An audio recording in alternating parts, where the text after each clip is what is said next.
Hi, so I'm sitting here on the PTR with the Warrior class, which has gotten some new really exciting updates, or updates more like re-adding old things, but in a new and really sleek way.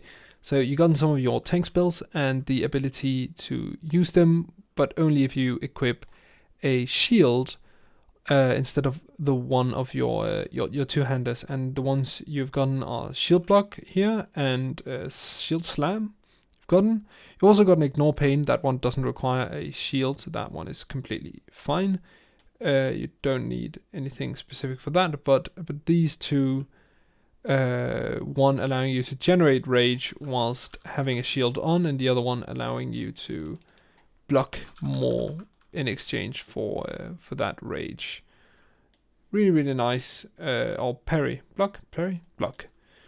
In exchange for that rage, so you can change into to one-hander and shield and live a little bit longer as warrior when you're being trained in PvP, or when you want to tank some minions off the main tank in a dungeon or even in a raid. I don't know how strong this is going to be, but obviously really exciting being able to do this. Just being able to do more as a warrior is super cool. Instead of giving them like a heal, they're giving them this ability. Obviously it wouldn't give a heal, but it's really flavorful, really nice. The way I've chosen to macro this to sort of manage it as a warrior is quite simple, but it's a really, I think, elegant solution. It's essentially treating it like you are using it as a bear form, sort of, if you've ever played Druid, going into bear form. So what I've done here is I've made two different sets of gear that basically right now are only weapons. They could be a lot more than that, but right now they're only weapons. That are there's your tank set and your DPS set. This is really nice because then we don't need to put all the names of the weapons and such into the macro window. You can simply just have a macro that refers to the set, equip set, and then tank and DPS. So if you're using this macro, if you're copying this macro off of me, you can find them down in the description. Just name your sets the same as I have, or change the names here. Brilliant. Okay, so what this button here does is that it is a one-click between your two stages, one single button that goes into shield and back into two-handers. What I then do is that I want to change my bars, sort of like I am actually going into bear form, and you'll come to see here that if you're wearing a shield, stuff like Rampage will not work, and reversely, if you're wearing two-handers, shield block will not work. So I've made some spells that change based on whether you're wearing a shield or not. So once you have this macro that changes between, you'll see that, well, the PTR is a little bit wacky right now, so the pictures won't change immediately, but you'll see my bar change. So here's my standard bar. I go in and I use Raging Blow and everything here, and Rampage, hopefully. Yeah, there we go. And then I go into shield form, and all of a sudden the Raging Blow is becoming shield slam. At least that's what I've made it. And Rampage is becoming shield block. I've even taken Onslaught and made it ignore pain, even though that doesn't require a shield, just because that sort of feels like the kind of thing that you also want to use whilst wearing a shield. And Onslaught is another one that isn't able to be used without two-handers. Now, how I set this up is by macros that ask if you have a shield on, and if you do, they'll use the shield ability. If not, they'll use the non-shield ability. You can do this with any type of ability, but I'd only recommend you do it with abilities that are only used by one or the other, at least for the most part. I've done it with Raging Blow and Shield Slam. I've done it with Shield Block and Rampage, and I've done it with Ignore Pain and Onslaught. Onslaught is a talent. If you're not aware, this is not a new spell.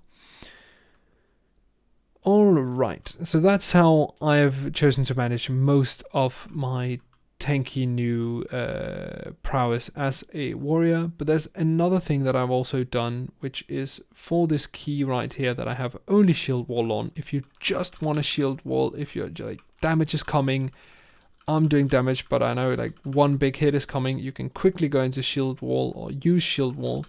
If you have enough rage, I'll remind you that it costs 30 rage, so you just accumulate some rage. And then I have a key that at one press goes into shield and 2 presses give you shield wall.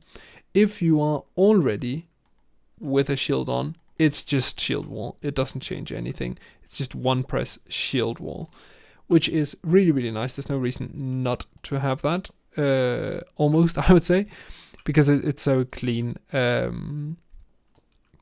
And the way it works is that it equips your tank set if that you don't have a shield, and if you do, it simply just uses shield wall plainly. You can do this for all of your spells as well, either no shield or equipped shield, and DPS or tank. You can change that stuff out, and you can change the spells out here. The only thing I've done it for is shield block, because I don't really want all of my spells to change what weapons I have. But if you do this, it's a little bit more secure. You'll have a little bit more key bindings, but it's a little bit more secure. Like, you'll be sure that you're using the right weapon. If you press your Rampage key, you're not all of a sudden using 30 rage on shield block because you forgot what weapons you're wearing. But on that, I would probably personally just like a weak aura that tells me which weapons I have equipped, which weapon set I've equipped. That I think is perfectly sufficeable. But that is up to you. Those are the 2 macros that I would sort of advocate, the 2 types of style. If you have a lot of key bindings, I think the second one could actually be quite good if you have some open keys. Yes, that is the warrior weapon changing aspect that's being added in Shadowlands. There's one more thing though, before this is all over. You're getting one more spell, and it is a spell called Intervene, and it's another re-add. It's another old spell that's being re-added into the game. Intervene basically is charge on a friend, and I've made it so that depending on who you're targeting, that will change. So Intervene now intervenes onto a friend if you have a friendly target, and charge goes for harm target, which is an enemy, once you've them target it, which is really, really useful, because then you can just use the same button for both. As you can see, they don't share the same cooldown, and they don't have a overlap. There's no point. You can't charge a friend, and you can't intervene an enemy target. I see it as a complete no-brainer to just add that to your charge, make it a little bit more of a capable button that can do more things than just charge to enemies, but also charge to friends. And it's like having 2 charges, way more mobility, really, really nice. Maybe I would add intervene on a different key as well, especially if you have sort of intervene to your healer or intervene to your arena mates. That sort of stuff is nice to have, like a specific target intervene. But other than that, definitely would make this key just plainly to make life easier. Also, is that you don't have 10 more key bindings once Shadowlands is coming out. These are some of the things that you can do. I think this works really smooth on the warrior, and I hope that you will give it a try and tell me if you liked it. And that's about it. Thank you very much for watching.